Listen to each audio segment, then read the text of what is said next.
तो नमस्कार दोस्तों, आज इस वीडियो के अंदर हम लोग बात करने वाले एक बहुत ज्यादा बड़ा आईपीओ आया है यहाँ पर मार्केट के अंदर। बजाज हाउसिंग फाइनेंस का आईपीओ आया था, वो गया। उसके बाद लोगों का इंटरेस्ट एक और आईपीओ में आ रहा है जो कि नया नया आया है, अभी उसका डे 1 कंप्लीट हुआ है। उसका नाम है वेस्टर्न कैरियर्स इंडिया लिमिटेड का आईपीओ। अब यहाँ पर हम लोग चेक करेंगे जो आईपीओ है, इसको आए हुए करीबन 1 डे कंप्लीट हो चुका है। इसके बाद अभी 2 डेज का इस पर और टाइम ड्यूरेशन बाकी है। अब उसके अंदर इसको कितना सब्सक्रिप्शन बनेगा, कितना ग्रे मार्केट प्रीमियम रहने वाले, क्या क्या डिटेल्स वगैरह आईपीओ के सारा सब कुछ बताने वाला हूँ। और आपको क्या ये वाला अप्लाई करना चाहिए आईपीओ के अंदर या फिर इसको अवॉइड करना चाहिए, ये भी बताने वाला हूँ। पर्सनली मैं क्या करने वाला हूं, और अगर अप्लाई करना है तो कितनी आईडीज से अप्लाई करना चाहिए, क्या अपडेट रखना चाहिए, सारा चीज को कवर करने वाले हम लोग ये वाले वीडियो के अंदर। तो अभी थोड़ा सा हम लोग नीचे आ जाते हैं और डिटेल्स देखते हैं। तो यहां पे शो हो जाएगा वेस्टर्न कैरियर्स इंडिया लिमिटेड का आईपीओ है, 13 सितंबर को आया था। 18 सितंबर को लास्ट डेट है। अगर आपको अप्लाई करना है तो आप लोग को 18 सितंबर को लास्ट डेट रहने वाला अप्लाई करने के लिए। और ये वाला जो स्टॉक है ये लिस्ट हो जाएगा हमारे एनएसई बीएसई दोनों पे ही लिस्ट होने वाला है। पहले तो इधर पे देख लो, एक्सचेंजेस दोनों ही एक्सचेंजेस पे आने वाला है। और 23 तारीख को 23 सितंबर को ये लिस्ट भी हो जाएगा। सुबह 10 बजे आप लोग इसको बाय और सेल दोनों ही चीज कर पाओगे। और जो इसका इशू प्राइस रहने वाला है 163 से लेके 172, मतलब बेसिकली ये 2 बिडिंग प्राइस है, ये 2 बिड लगाने वाले प्राइस है। आपको यहाँ पर 2 ऑप्शन आने वाला है कि भैया आपको पहला चीज तो 163 का बिड लगा सकते हो आप, या फिर 172 का आप लोग बिड लगा सकते हो। अब ऑब्वियसली आपको हायर बिड ही लगाना है क्योंकि ये ओवर सब्सक्राइब हो चुका है ऑलरेडी, तो आपको हायर बिड ही लगाना पड़ेगा। एक और इंपॉर्टेंट चीज आप लोग देखोगे, इसका जो इशू साइज है वो अभी यहाँ पर बजाज हाउसिंग फाइनेंस का आईपीओ आया था करीबन 6500 करोड़ का, 6560 crore I guess, round figure में पता नहीं, तो 6500 करोड़ का मैं बता रहा हूँ। ये उससे बहुत ही ज्यादा छोटा आईपीओ। अब इसको छोटा आईपीओ मैं इसलिए बोल रहा हूँ क्योंकि जो भी आईपीओ 500 करोड़ के 500 सीआर से नीचे का रहता है वो उसको आप एक छोटा आईपीओ ही बोल सकते हैं, क्योंकि उसके अंदर बिकॉज ऑफ इशू साइज इतना ज्यादा कम है तो उसके अंदर आप लोग के मिलने की जो प्रोबेबिलिटी है वो भी कम हो जाती है, और जो चांसेस वगैरह है वो तो ऑलरेडी कम हो ही जाती है। ज्यादा नंबर ऑफ एप्लीकेशंस भी नहीं लग पाती है और इस वजह से ज्यादा एप्लीकेशंस डालने का आपका मतलब भी नहीं रह पाता है। अब इसके अंदर थोड़ा क्लिक करते हैं हम लोग, इसके बारे में और ज्यादा जानते हैं। कंपनी का बेसिकली इतना बड़ा जो काम है लॉजिस्टिक्स वगैरह का, ट्रांसपोर्टेशन का, मतलब सामान को एक जगह से दूसरी जगह लेके जाना, तो ये उसको बाय रोड भी करती है, बाय रेलवे भी करती है, बाय सी भी करती है, बाय एयर भी करती है, मींस एरोप्लेन्स वगैरह के द्वारा ट्रांसपोर्टेशन ऑफ प्रोडक्ट्स वगैरह का ये काम चलता है। तो इसके अंदर एक मेन चीज का रिक्वायरमेंट रहता है, वो रहता है व्हीकल्स। अब ये जो आईपीओ लेकर आ रही है इसके अंदर हम लोगों से ये करीबन 492 सीआर मतलब 490 करोड़ के आसपास मांग रही है। उसका ये 2 चीज करने वाली है। अब यहाँ पर हम लोग चेकआउट कर सकते हैं बहुत सारे, जैसे आईपीओ जो डेट है 13 तारीख से 18 तारीख, मैंने आपको ऑलरेडी बता दिया, 5 रुपीज पर शेयर का फेस वैल्यू पे आने वाला है। बिडिंग प्राइस 2 है, 163 का भी है, 163 पे भी आप लोग बिड लगा सकते हो लेकिन नहीं मिलने वाला। 172 का आप लोग बिड लगाओगे तो आपके मिलने के चांसेस फिर भी थोड़े ज्यादा रहने वाले।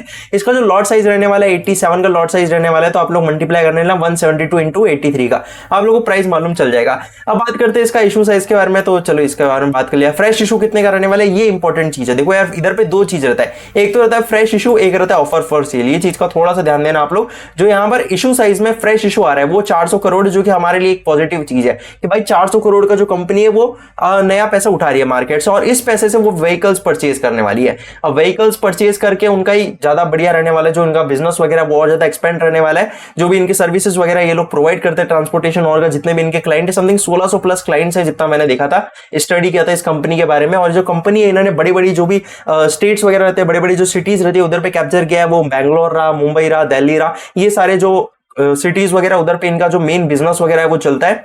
एंड यहाँ पर एक और चीज देखोगे आप लोग, जो इसका इशू साइड पे वो बुक बिल्ट इशू है, मतलब कि यहाँ पर इनका जो बुक वैल्यू वो इंक्रीज होने वाला है लिस्ट होने के बाद, लिस्टिंग होने के बाद। हालांकि 490 करोड़ के अंदर वही आप लोग प्लस कर देना, जितना भी वर्थ वगैरह वो इनका इंक्रीज हो जाएगा। एंड सेकंड चीज, एनएसई बीएसई दोनों ही जगह ये लिस्ट होने वाली है, तो भैया हो जाओ लिस्ट, कोई दिक्कत वाली बात नहीं है। लेकिन मेन चीज हम लोगों ने इसका बिजनेस का मॉडल समझ लिया कि भैया कंपनी जो है करती क्या है। कंपनी के जो क्लाइंट्स है वो भी हम लोगों ने देख लिया, भैया बड़े बड़े क्लाइंट्स के साथ ये काम करती है। हम लोगों ने इसका इशू साइज भी देख लिया, 490 सीआर का ये जो आईपीओ आ रहा है।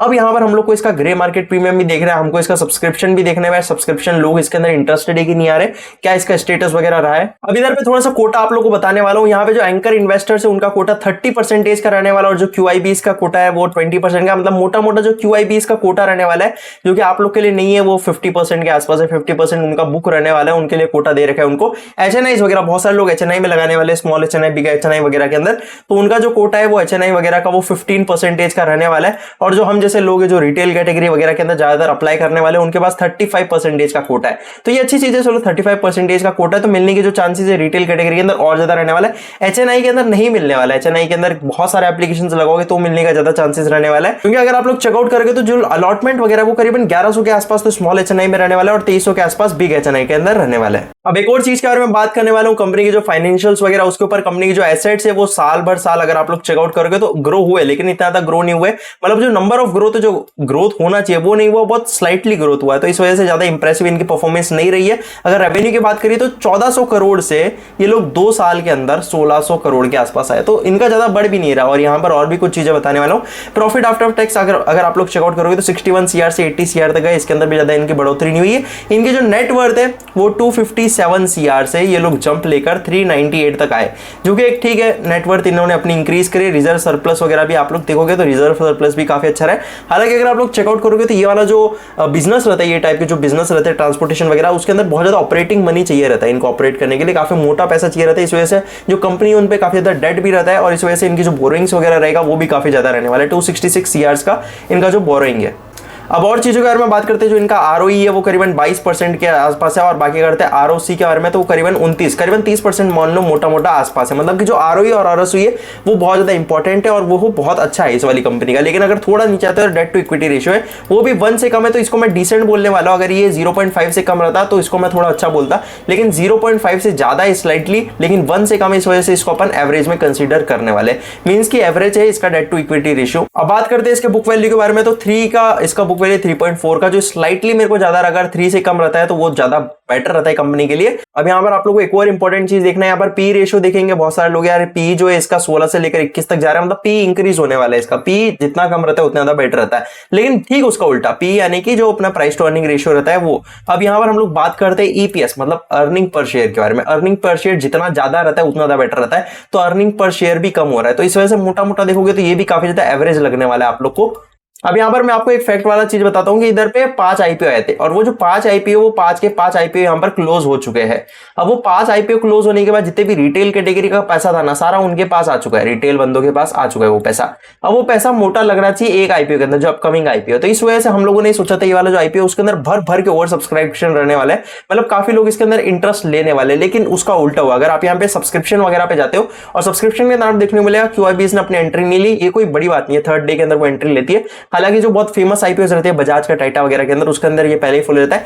एनआईआई इसका देखोगे तो 0.4% ओनली, मींस यार 0.4% काफी ज्यादा कम रहता है। फर्स्ट डे के अंदर हम लोग सोच सकते थे यार 1 के आसपास तो रहना चाहिए, इसको 1 के आसपास इसका सब्सक्रिप्शन स्टेटस रहना चाहिए। और उसके अंदर भी आप लोग चेकआउट करोगे जो बिग एचएनआई वगैरह रहता है उनके अंदर 0.27% है, मतलब काफी सारा यहाँ पर चांसेस बढ़ जाता है बिग एचएनआई इसका ये वाला आईपीओ लगने का। स्मॉल एचएनआई इसके अंदर थोड़ी इंटरेस्टेड लगी इसके अंदर, लेकिन रिटेल कैटेगरी ये सबसे ज्यादा शॉपिंग पार्ट था।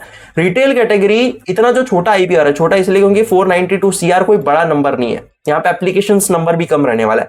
उसके अंदर रिटेल कैटेगरी बहुत घुसती है, और इतना ज्यादा पैसा जब रिटेल कैटेगरी पे आ जाता है ना तो वो लगाती है, लेकिन फिर भी यहाँ पर 1.5 टाइम्स हुआ है एक दिन के अंदर। और इसको मैं बोल देता हूँ सेकंड डे के अंदर ये 2 से 3 तक जाएगा, और लास्ट डे भी ये 10 के आसपास ही रहने वाला है, मतलब 10 से ऊपर नहीं जाने वाला जितना इसका स्टेटस चल रहा है। हालांकि कम है इस वजह से 10 से 15 के बीच में रह सकता है, लेकिन इससे ज्यादा आप लोग को जाते हुआ नहीं दिखने वाला है।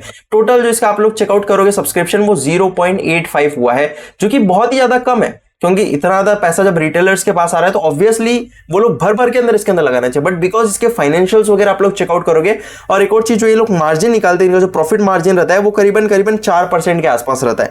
जो प्रॉफिट मार्जिन 4.77% है, कम से कम 10% का होना चाहिए था, वो भी काफी ज्यादा कम है, 5% से भी कम है। और यहाँ पर आप लोग चेकआउट करोगे तो फ्रेश इशू तो चलो ठीक है, एक पॉजिटिव साइन रहता है हमारे सारे के सारे इन्वेस्टर्स के लिए, जितने भी लोग आईपीओ वगैरह के अंदर इन्वेस्ट करें उन लोग के लिए। लेकिन यहाँ पर अगर आप लोग चेकआउट करोगे ना ऑफर फॉर सेल, मतलब कितने इन्वेस्टर्स है जो इस आईपीओ के जरिए अपने पोजीशंस को सेल कर रहे हैं, और वो जो 92 करोड़ आने वाला है हम लोग की जेब से उनके पास जाने वाला है, वो 90 करोड़ इन्वेस्टर्स की जेब में जाने वाला है। वो अपनी पोजीशन कट कर रहे हैं, और पोजीशन कट करके कंपनी से लीव ले रहे हैं या फिर क्विट ले रहे हैं, एग्जिट ले रहे हैं, जो भी वर्ड आप लोग मानो इधर पे। तो इस वजह से यहाँ पे 92 सीआर तो उनके पास जाने वाला है, जो 400 सीआर रहने वाला है वो लोन का रीपेमेंट्स में जाने वाला है, वो व्हीकल्स वगैरह परचेज करने में मेनली जाने वाला है। और अगर हम बात करते ग्रे मार्केट प्रीमियम के बारे में, तो भैया 4 तारीख से लेकर 4 तारीख को 0 ग्रे मार्केट प्रीमियम, 5 तारीख को 0 ग्रे मार्केट प्रीमियम, 6 तारीख को 0, 7 तारीख को 0, 8 तारीख को 0, 9 तारीख को 0, 10 तारीख को 0, 11 तारीख को 0, 12 तारीख को भी 0 मिल रहा है यार ये वाला आईपीओ को। जो इसका ग्रे मार्केट प्रीमियम है इतने दिन तक 0 होता है, इसके 2 रीजंस रहने वाले हैं मेनली। पहला चीज तो ये है कि इस वाले के अंदर जो भी इन्वेस्टर्स वगैरह है, फाइनेंस वगैरह, इनके बिजनेस के अंदर इन्वेस्टर्स को इंटरेस्ट नहीं है, इस वजह से ग्रे मार्केट प्रीमियम इंक्रीज हुआ। सेकंड रीजन ये कि इतने सारे जो आईपीओ वगैरह रहे, तो जो उनका इंटरेस्ट है वो उधर की तरफ जा रहा था, इधर के कंपेरिजन के अंदर, इस वजह से भी ग्रे मार्केट का हम लोग को ज्यादा अच्छा स्टेटस नहीं देखने को मिल रहा। बात करते हैं अगर लास्ट डे की, जो इनका 13 तारीख को जो इनका आईपीओ वगैरह आया, उस दिन अगर आप लोग चेकआउट करोगे तो अचानक से एक स्पाइक आ रहा है, 0% से डायरेक्ट 33% पे जम जा रहा है, और इन्वेस्टर्स अब जाकर इसके अंदर इन्वेस्ट करने का सोच रहे हैं कि यार 33% के आसपास, मतलब 5,000 रुपए तो यार हम लोग कमा सकते हैं ना। लेकिन क्या आप लोग को ये शॉकिंग नहीं लग रहा कि 0% से डायरेक्ट 33% पे कैसे आ रहा है? काइंड ऑफ स्कैम टाइप का लगता है ना, क्यों 0 से 5 पे, 10 पे, 15 पे, इस तरीके से फ्लक्चुएशंस देखने को मिलता है ग्रे मार्केट प्रीमियम में। 33% से 30%, 15%, मतलब कि ऊपर नीचे होते रहता है, लेकिन 0 से 33 डायरेक्टली चला गया, तो इस वजह से थोड़ा सा डाउट क्रिएट होता है हम लोग को। अब ये चीज का ध्यान देना, मैं आप लोगों को कुछ चीज बताने वाला हूं। अब देखो यार, क्योंकि आप लोग जानते हो इसका जो इश्यू साइज है वो काफी ज्यादा कम रहने वाला है। आप लोग को ध्यान वाले जो आईपीओ है ये बहुत छोटा आईपीओ है, इसके अंदर ज्यादा लोग इंटरेस्टेड भी नहीं लग रहे, क्योंकि हम लोग ग्रे मार्केट प्रीमियम देखते हैं तो जो बड़े इन्वेस्टर्स है वो भी इस वाले आईपीओ के अंदर कम इंटरेस्टेड है। ये चीज को आप लोगों ने देख लिया। और इसका ग्रे मार्केट प्रीमियम अगर आप लोग चेकआउट करोगे तो कुछ वेबसाइट पे 30% बता रहे हैं, कुछ वेबसाइट पे 33% बता रहे हैं, मैंने कुछ वेबसाइट चेक करे वहां पे 35% भी बता रहे हैं। लेकिन हर जगह एक चीज कॉमन है कि 0 से डायरेक्ट इतनी बड़ी छलांग ली है इसने। और इस वजह से मैं आप लोगों को एक चीज बोलूंगा कि यार वेट करो, क्योंकि मेरा अगर आप लोग बातों करोगे कि यार आप लगाओगे कि नहीं लगाओगे, तो देखो यार, अगर grey market premium last day पर, और ये फ्लक्चुएट होता है, 33% से 34 जाता है, 34 से फिर 33 आता है, इस तरह से फ्लक्चुएशंस देखने को मिलती है। और लास्ट डे के अंदर ये 40% प्लस, मतलब 40% से ज्यादा इसका ग्रे मार्केट प्रीमियम अगर रहता है तो उसके अंदर मैं अप्लाई करूंगा। मतलब कि मैं आप लोग को बोल रहा हूं, आप लोग 18 सितंबर का, 18 सितंबर मतलब कि जो लास्ट डे रहने वाला है ये वाला आईपीओ का, थर्ड डे रहने वाला है, उस दिन का आप लोग वेट कर लो। और उस दिन जो 18 सितंबर को 12 PM के आसपास आप लोग चेकआउट करो, और उधर पे आप लोग चेकआउट करो कि भैया ग्रे मार्केट प्रीमियम क्या चीज है, ग्रे मार्केट प्रीमियम क्या चल रहा है। अगर वो 40% से ज्यादा रहने वाला है तो आप लोग उसके अंदर अप्लाई कर देना, क्योंकि अप्लाई तो आप तब भी कर सकते हो ना, अप्लाई अभी भी कर सकते हो, तो तब अप्लाई कर दो, ज्यादा बेटर रहेगा, आपका पैसा सेफ रहने वाला है। लेकिन अगर आप लोगों ने अगर सेकेंड डे पे अप्लाई कर दिया और आपको मालूम चलता है यार थर्ड डे पे इसका जो ग्रे मार्केट प्रीमियम है वो भैया बहुत ज्यादा नीचे आ गया, वो 10 के आसपास आ गया, 15 के आसपास आ गया, मतलब इसका मेनली मतलब ये रहने वाला है कि इसके अंदर आप लोग या तो फ्लैट ओपनिंग देखने को मिल रही वाली है, या फिर डिस्काउंटेड प्राइस के ऊपर इसका आपको ओपनिंग देखने को मिलने वाली है। तो इस वाले आईपीओ के अंदर मेरा 99% मन है कि मैं इसके अंदर अप्लाई नहीं करूं, तो मैं शायद से ही अप्लाई करूं, मेरे को नहीं लग रहा मैं इसके अंदर अप्लाई कर पाऊंगा। हालांकि एक चीज है कि अगर लास्ट डे के अंदर इसका जो ग्रे मार्केट प्रीमियम रह रहा है 40% से ज्यादा रहेगा तो मैं अप्लाई कर दूंगा। मेरे को इसके जो बिजनेस है, जो इसका फाइनेंसिस वगैरह है वो भी इतना ठीक नहीं रहेगा। अगर इसके अंदर इन्वेस्ट करना रहेगा तो मैं इन्वेस्ट नहीं करूंगा। इन्वेस्ट का मतलब ये है कि मैं लंबे समय तक अगर आईपीओ लगता है तो इसको मैं होल्ड करके चलूंगा। अगर इसके अंदर मेरा आईपीओ लगता है और ग्रे मार्केट प्रीमियम मेरे को अच्छा देखने को मिलेगा, जैसा भी ग्रे मार्केट प्रीमियम रहेगा, भले ही लॉस के अंदर ओपनिंग हो जाए, फ्लैट ओपनिंग हो जाए, अगर मैंने लगाया तो मैं इसके अंदर लिस्टिंग गेन लेने का ही सोचूंगा, मैं इसको होल्ड नहीं करने वाले। उस तरह का आईपीओ नहीं इसको मैं होल्ड करूं, बिकॉज इसके जो प्रमोटर्स है, इसके जो खुद इन्वेस्टर्स वगैरह है, वो 90 करोड़ के आसपास का अपना जो भी साइज वगैरह है, अपनी जो पोजिशन वगैरह उसको कट ऑफ कर रहे हैं। तो आप लोग खुद सोचो, जो हमारे लिए ऑफर फॉर सेल रहता है वो एक नेगेटिव सीन रहता है। तो ये वाला जो वेस्टर्न कैरियर्स इंडिया लिमिटेड का आईपीओ मेरे को इतना अच्छा नहीं लगा। लेकिन एक और आईपीओ जिस पर मैं वीडियो बनाने वाला हूं जो कि काफी ज्यादा इंटरेस्टेड लगने वाला है, अभी वाला वीडियो में इतना ही रखूंगा। अगर आप लोग वीडियो अच्छा लगा तो लाइक शेयर सब्सक्राइब कर देना, हमारे चैनल को थोड़ा सा सपोर्ट करना, चैनल को आगे आने वाले टाइम में और बेटर मैं वीडियोस बनाने का ट्राई करूंगा।